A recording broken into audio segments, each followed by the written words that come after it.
13 juin consacré à la célébration de la journée internationale de sensibilisation à l'albinisme. Le thème de cette année, avançons avec un espoir renouvelé pour les droits des personnes vivant avec albinisme. Nous avons 3 invités dans cette édition spéciale. Au milieu, Maître Alice Miri Mokabeti, elle est directrice générale du Fonds national de promotion et services sociaux. Bonsoir Maître. Bonsoir. À votre gauche, vous avez le docteur Kakie Semoussoumba Véronique, chef du département de dermatologie. Et vous avez plusieurs autres fonctions que nous allons d'ailleurs découvrir avec beaucoup de nos téléspectateurs. Bonsoir docteur. Bonsoir. Et à la droite de Maître Alice, nous avons le président de la fondation qui porte son nom, la fondation Mwimba Texas. Bonsoir président. Bonsoir. Alors, avec nos 3 invités, nous allons débattre sur la question. La première question est directement dirigée à la directrice générale du Fonds national de promotion et services sociaux, mais en votre qualité d'avocate aussi. Comment vous comprenez ce thème aujourd'hui? C'est la journée qui sensibilise sur les questions des discriminations des albinos. Quelle est votre compréhension du thème? En fait, c'est comme vous avez entendu, c'est un thème qui donne de l'espoir et qui donne l'égalité des chances à nos compatriotes albinos, qui nous permet de les regarder avec un œil positif, de les regarder comme des êtres comme nous, de ne pas les discriminer. Parce qu'au fait, l'albinisme ne touche pas au cerveau. C'est juste un problème qui est sur la peau, mais le cerveau est normal et ils vivent la vie normale. Et pour moi, c'est un très bon thème qui permet quand même de supprimer un certain nombre de barrières et tout ça. On a parlé des droits, maintenant on veut de plus en plus parler des droits des personnes vivant avec albinisme. Quel est l'état de la législation aujourd'hui sur cette question? Voilà la grande question. Jusque-là, il y a une loi qui traîne à l'Assemblée nationale qui est une proposition de loi portant protection et promotion des personnes handicapées. Parce que pour le ministère des Affaires sociales, au sein duquel évolue le Fonds national de promotion des services sociaux, qui est un établissement public qui s'occupe du bien-être social de la population, pour notre ministère et aujourd'hui pour tout le gouvernement, les personnes albinos sont aussi assimilées aux personnes handicapées. Et donc, ils ont été pris en compte dans cette loi. Et cette loi a un fondement constitutionnel. C'est l'article 49 de la Constitution qui exige que l'État puisse mettre en place des mesures pour la protection et la promotion de nos compatriotes avec handicap et particulièrement avec albinisme. Et c'est toujours un regret que nous avons quand même. Ça fait 5 ans que ce Parlement est là avec cette proposition de loi, mais qui ne quitte pas leur bureau. Donc, ça nous a toujours étonnés. Mais cela ne nous empêche pas d'agir. Au niveau du ministère des Affaires sociales, ils ont orienté aussi les lobbies vers le niveau international. Donc au moment où je vous parle, le pays est déjà membre de la Convention internationale pour les droits des personnes handicapées. Et le chef de l'État a déjà ratifié, a déjà signé l'instrument d'adhésion.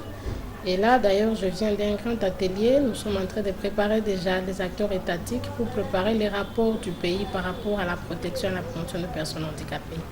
Je dois aussi quand même mentionner qu'au-delà de la législation, nous avons aujourd'hui un plan stratégique 2016-2021 pour la protection et la promotion des personnes handicapées où les projets pour les personnes albinos sont mentionnés. D'ailleurs, M. Mwimba Texas, avec ses collègues, ont participé à la formulation de tous ces projets. Ok. On revient à vous. Je voudrais que docteur Véronique puisse rebondir par rapport à ce que vous avez dit qui vient de la loi. La loi parle de la promotion des personnes handicapées. Est-ce que les personnes vivant avec albinisme sont handicapées, peuvent être considérées comme des handicapés? Merci beaucoup pour la question. Comme Maître vient de le dire, c'est même pas seulement ici, c'est l'OMS qui a reconnu cet handicap-là.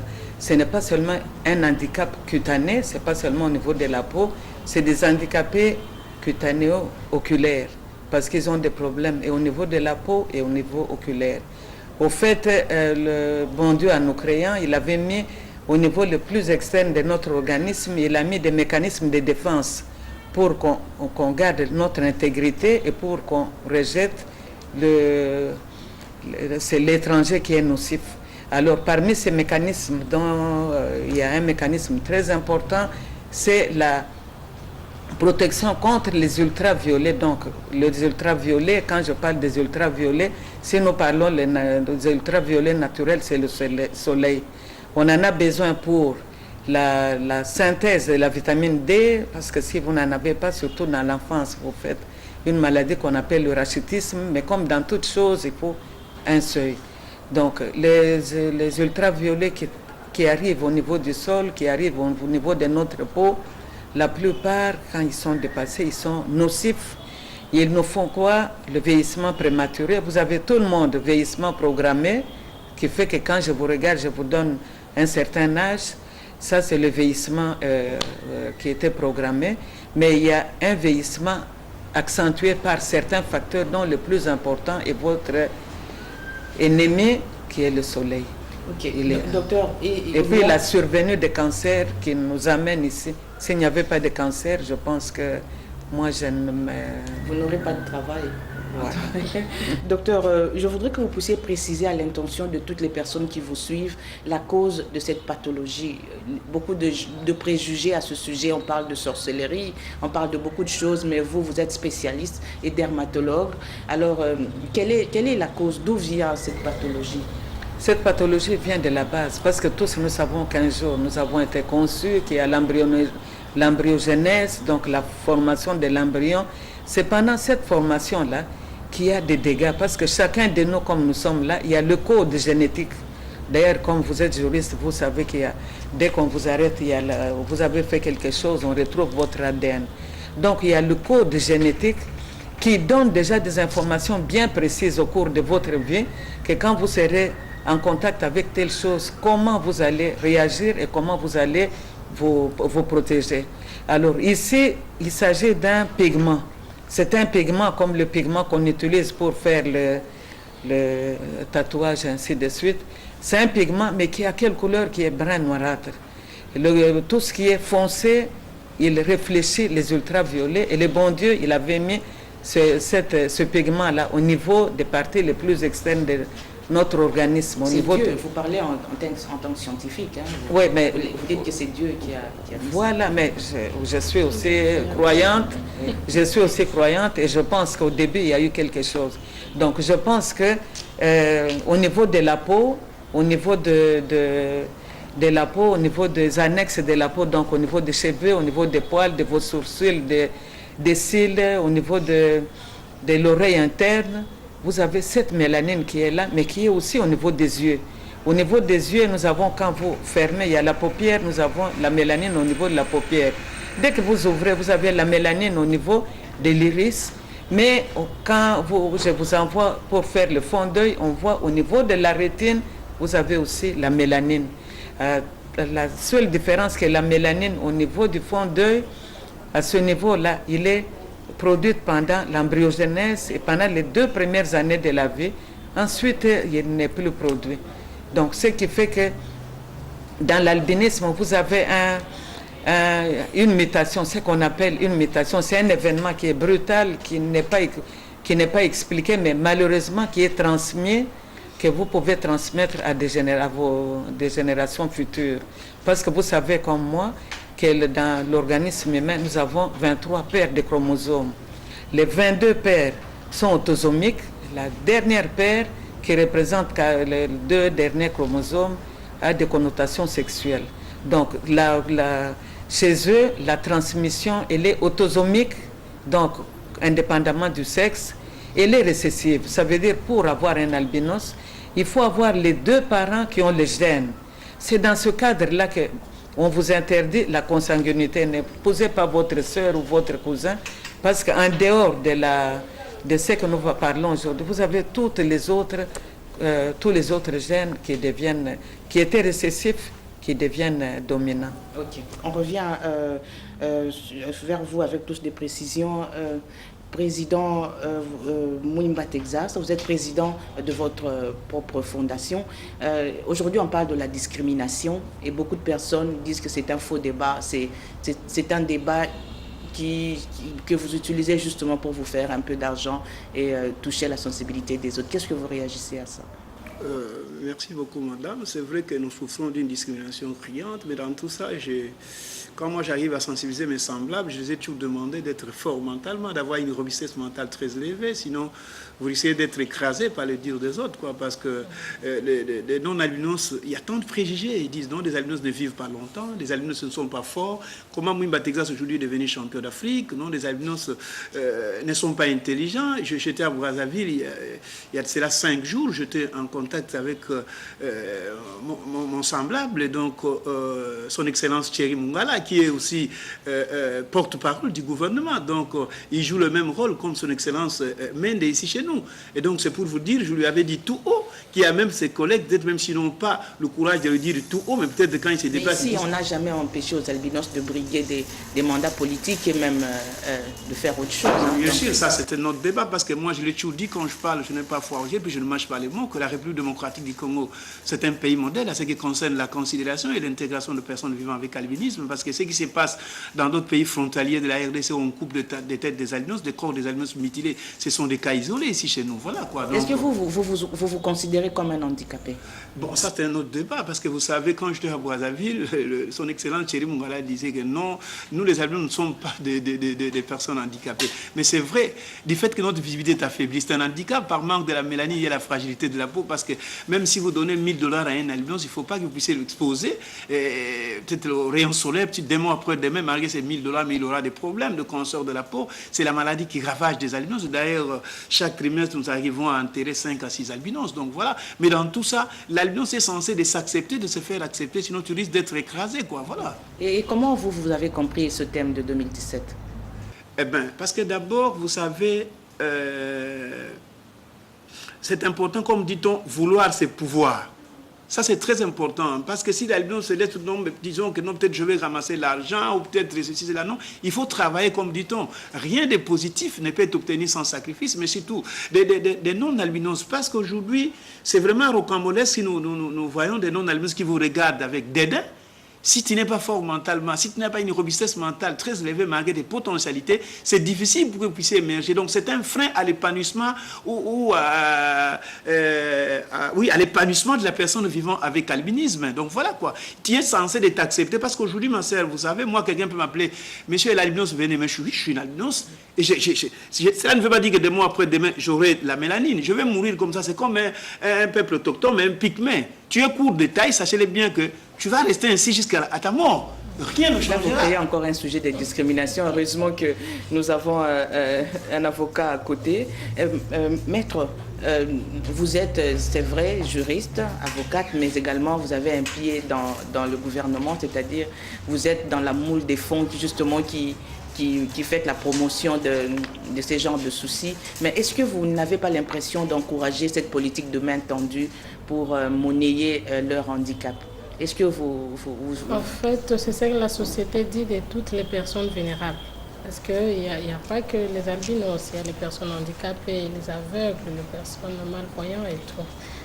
C'est tout un processus, en fait. Je vous ai parlé de ce plan stratégique qui a été approuvé, validé l'année passée, en juin 2016, lors d'une table ronde qui a été vraiment un atelier de haut niveau, qui a connu même la participation du chef de l'État parce qu'il a accepté de patronner ça. Et nous avons eu même les personnes handicapées, les personnes albinos qui sont venues des provinces. Ils ont donc validé un plan et ce document a l'avantage que lors de cette table ronde, le gouvernement a opté pour l'inclusion sociale de toutes les personnes handicapées et particulièrement les albinos, autour d'une thématique qu'on appelle la solidarité nationale. Vous savez que la solidarité nationale est consacrée par notre Constitution. La Constitution va même jusqu'à dire qu'il peut être poursuivi en justice toute personne qui ne se comporte pas en solidarité avec l'autre. Et l'autre dimension qui a été validée à ce moment-là, c'est la position même des personnes handicapées elles-mêmes, les albinos.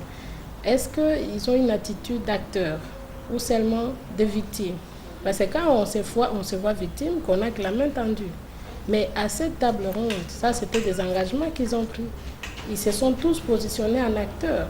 Mais ça, c'est des conséquences justement du problème de discrimination qu'il y a, qui au ministère des Affaires sociales, vous n'avez peut-être pas encore réglé. Nous avons réglé cela parce que je viens de vous dire que nous avons maintenant des outils. Il y a d'abord le Fonds national de promotion de services sociaux qui est cet établissement public qui doit veiller et mobiliser davantage de ressources pour que la question de vulnérabilité soit réellement prise en charge. Parce que c'est quand, en fait, la responsabilité de l'État n'est pas sentie que ça a comme conséquence la population se sent délaissée. Et c'est ce ministère des Affaires sociales qui doit veiller à ce que toutes les couches sociales de la population soient intégrées. Et pour nous, c'était une grande victoire que le gouvernement prenne cette option d'intégration sociale et que les bénéficiaires aussi se considèrent en acteurs. C'est aussi important parce que quand on croit qu'on doit toujours recevoir, c'est un problème. On ne prend aucune initiative, on a l'impression qu'on n'est bon à rien. J'ai vu le président de la Fondation Mouimba Texas sourire. Il va réagir sur ça. Mais je pose ma question au docteur Véronique. Quels sont les problèmes de peau que sont fréquemment victimes les personnes vivant avec albinisme? Les personnes vivant avec albinisme, le seul problème qu'ils ont, c'est vis-à-vis du soleil. Qu'est-ce qu'ils ont? Ils développent des cancers cutanés. Et les cancers cutanés qui amènent à la mort, parce que c'est des cancers comme tous les autres cancers. Un autre problème, c'est le vieillissement prématuré. Je pense que le vieillissement prématuré, on peut s'en passer, mais la mort par cancer, je pense que c'est un problème extrêmement important, qu'il faut tout faire pour éviter les cancers cutanés en faisant quoi? En donnant un comportement responsable vis-à-vis de l'exposition au soleil. C'est-à-dire qu'ils ne doivent pas sortir, être toujours dans la maison. Mais c'est pour cela que j'appuie... C'est déjà l'autodiscrimination. Non, j'appuie ce que Maître a dit. Il faut leur donner la possibilité d'être indépendants, d'être suffisamment forts et de choisir les professions où ils ne sont pas exposés en plein air. Si vous faites comme vous n'êtes pas dehors tout le temps au-dessus d'un charpentier ou bien un balayeur. Or, eux, ils sont discriminés dès qu'ils sont petits. On leur fait, même il y a dans certaines familles, on préfère payer le Minerval pour les mélanocompétents et pour eux, on ne paye pas. Quel est leur avenir? Parce qu'ils doivent sortir. Vous allez rester dans la maison pour mourir de faim. Vous devez sortir pour être un petit porteur. Alors, docteur Véronique, combien coûte la prise en charge d'une personne vivant avec albinisme?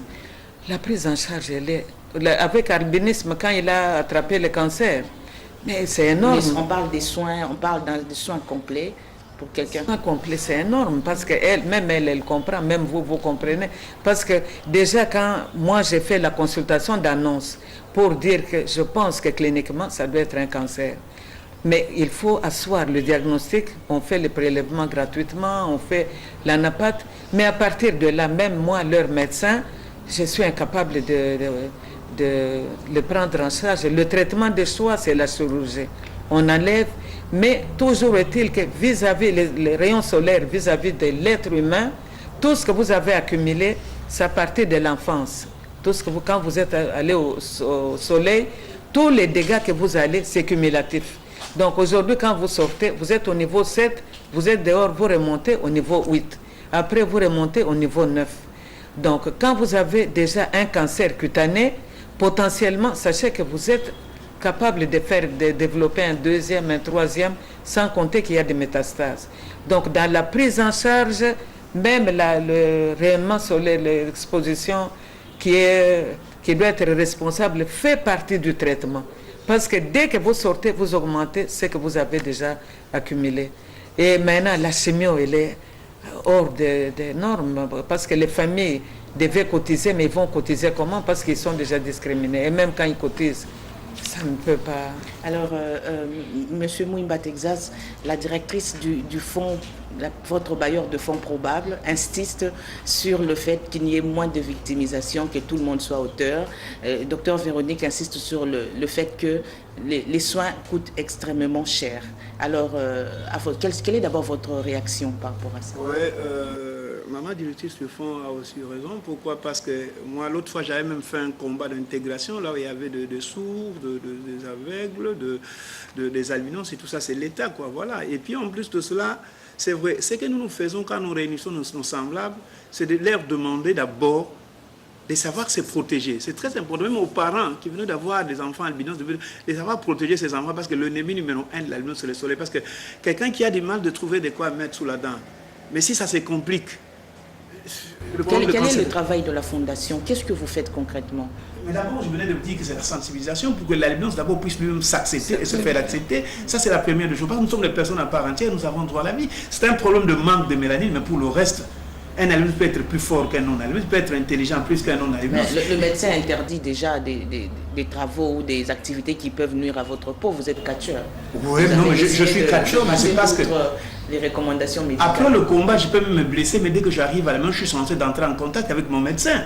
Et voilà, parce que les gens disent, non, des albinos, ils sont vraiment sales et tout ça. Mais moi, il y a des fois, je suis en contact dans un bus ou dans un taxi avec un non-albinos, mais je vois qu'elle est vraiment même mal propre aussi. Voilà. Donc il faut s'accéder. Puis en plus de cela, il y a des mamans qui viennent nous voir, Papa Texas, depuis que je viens d'avoir cet enfant, mon mari ne veut plus me sentir. Parce que le mari dit, mais non, donc toi, tu as eu des rapports sexuels avec un albinos, quelle bassesse d'esprit. Et là, il faut... Voilà pourquoi nous sommes censés être en contact avec la presse, pour expliquer que si vous venez d'avoir un enfant albinos, papa n'a pas le droit de condamner maman et maman aussi non plus. Vous deux, vous avez ces gènes-là d'albinisme, raison pour laquelle vous venez d'avoir cet enfant albinos. Parce qu'il suffit que papa arrive de chasser cette dame, mais là où papa va aller, il suffit qu'il entre en contact avec une autre dame qui a aussi ces gènes-là d'albinisme, ils ont plus de chances d'avoir encore un enfant albinos. Alors madame la directrice, est-ce que dans le plan stratégique, il est intégré aussi la prise en charge sur le plan médical, par exemple? L'élément essentiel de ce plan stratégique, c'est que au sein du fonds, il y a la Caisse de solidarité nationale.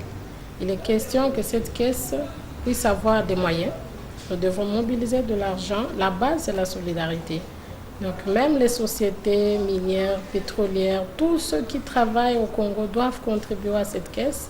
Parce que cette caisse, l'argent qui sera logé dans cette caisse, et par l'État congolais et par les partenaires, devra financer le cycle que nous avons appelé le cycle de relèvement social, le cycle d'intégration sociale. Il y a aussi un autre aspect intéressant, c'est que nous devons organiser les approvisionnements. Nous devons faciliter qu'il y ait des exonérations pour les sociétés qui produisent ces produits, que ce soit des produits cosmétiques comme des produits pharmaceutiques. Et il n'y a pas que pour le cas des albinos, c'est aussi pour le cas des autres comme pour les drépanocytaires et d'autres cas d'anémie et des problèmes qui nous amènent au handicap. Donc, cet élément essentiel de mobilisation des ressources a été vraiment bien acté au niveau de ce plan stratégique. Parce qu'en réalité, il y a toutes ces initiatives, il y a même des initiatives d'entrepreneuriat, mais qui n'ont pas de financement. Et le fonds devra jouer ce rôle de banque sociale, où toutes les initiatives devront venir, même sans garantie. Est-ce que vous avez déjà imaginé qu'à un moment où le fonds soit bloqué, il n'y a pas justement de financement pour soutenir les albinos? Quel est le plan? Mais si nous sommes arrivés à chercher les outils, c'est parce qu'effectivement le fonds est bloqué. La caisse de solidarité est vide. Au moment où je vous parle, elle est au point zéro. Mais comme nous avons des outils, nous avons des projets, nous avons des acteurs, des bénéficiaires qui sont prêts à travailler, à participer au développement. Parce que la finalité de ça, c'est quoi? C'est le développement à part entière. C'est l'éclosion même de l'économie aussi. Ce sont des personnes à part entière qui ont toutes les potentialités, toutes les capacités, qui ont des initiatives. Parmi les œuvres d'art que vous voyez ici, il y en a certainement pour les albinos. Et donc, l'idée, c'est de dire, révalorisons nos compatriotes, parce qu'ils sont déjà prédisposés à cela, et mettons les moyens. Vous savez, la prise en charge du social, partout au monde, a toujours des budgets conséquents. Docteur Véronique, parce qu'avec vous, c'est toujours sur le plan médical, c'est le plan légal, tout à fait contraire. Est-ce que vous pensez qu'il n'y a pas d'alternative, étant donné que vous venez de dire que la prise en charge des personnes vivant avec albinisme coûte quand même cher pour ceux qui sont déjà malades? Est-ce qu'il y a autre chose, quelque chose d'autre à faire? Peut-être il y a d'autres qui se lancent sur des traitements traditionnels. Est-ce que vous recommandez cela? D'autres alternatives, il y en a toujours. Sur le plan traditionnel, je pense que moi, je n'ai pas eu cette formation, donc je ne peux pas me hasarder. Mais comme je venais de le dire, leur problème le plus important, c'est l'espérance de vie qui est diminuée à cause de la survenue des cancers. Ils ne peuvent pas accéder à certains métiers parce qu'ils ne peuvent pas bien voir. Donc, si on les prend en charge, Qui devrait les prendre en charge? Mais nous tous, nous avons la responsabilité de donner une information correcte. Si dans votre famille, vous avez des albinos, des enfants albinos, considérez-les comme tous les autres enfants. Donnez à tout le monde les mêmes chances. Et si nous pensons au cancer, il faut commencer par prendre les précautions pour qu'il ne développe pas le cancer. Il n'y a pas seulement que il ne faut pas sortir, il ne faut pas aller dehors tout le temps, mais même l'habillement.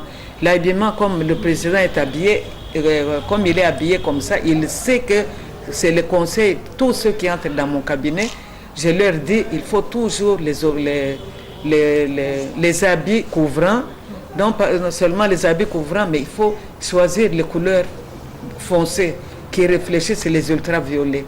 Il faut éviter de porter les dos nus, c'est joli, c'est à la mode, mais ce n'est pas indiqué pour vous parce que vous choisissez entre l'esthétique et la mort. Président Mouimba Texas, quels sont vos soucis aujourd'hui?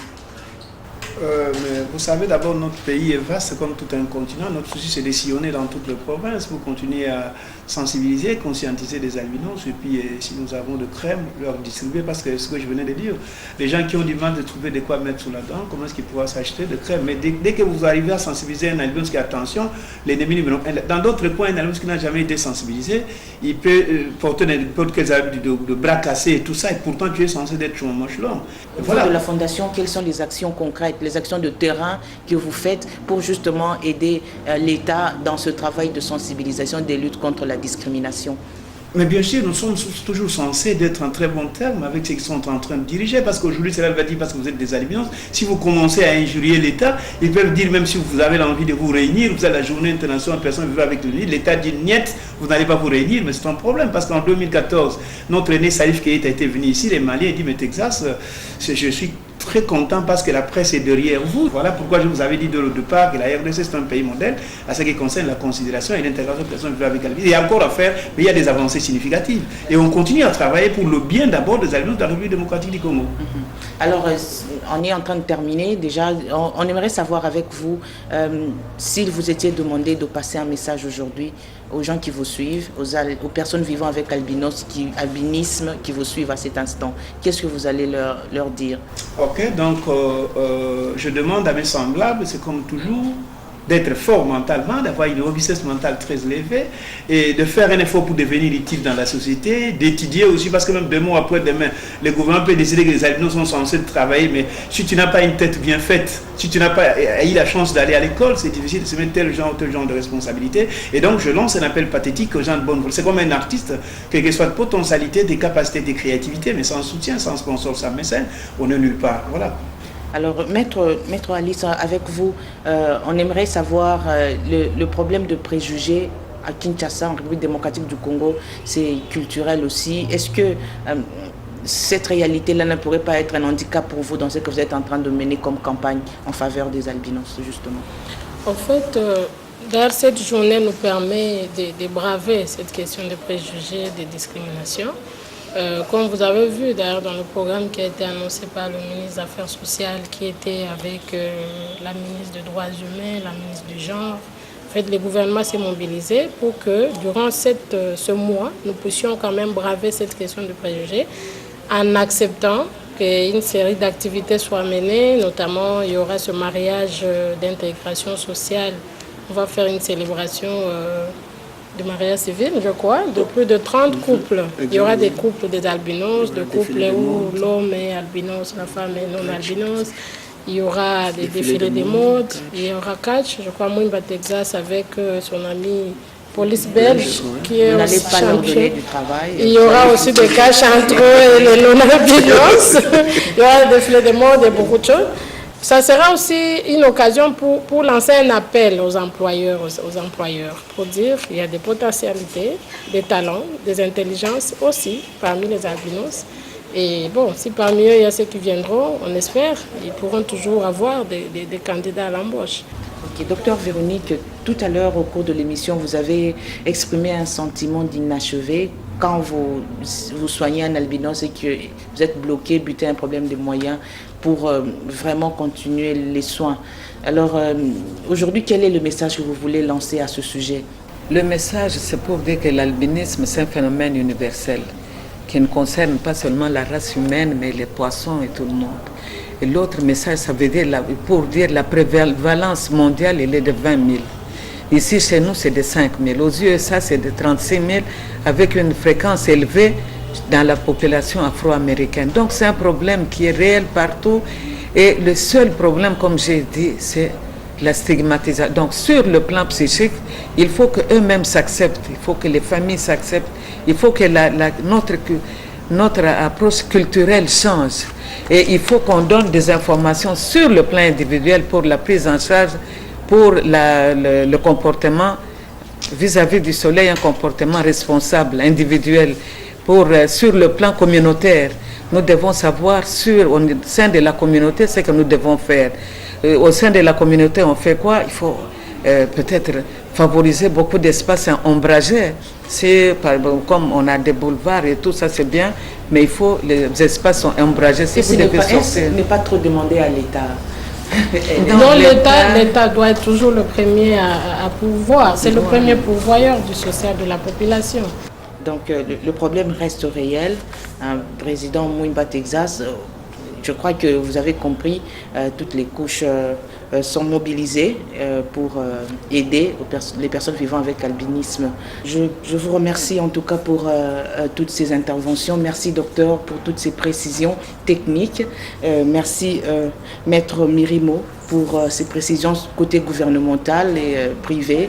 Et merci à vous, président Mouimba Texas, pour toutes ces précisions et ces informations sur la situation des albinos. Je rappelle à nos téléspectateurs qu'il s'agissait d'une émission spéciale consacrée à la célébration de la Journée internationale de sensibilisation à l'albinisme avec le thème de cette année « Avançons avec un espoir renouvelé pour les droits des personnes vivant avec albinisme ». Merci en tout cas pour votre disponibilité. Merci beaucoup.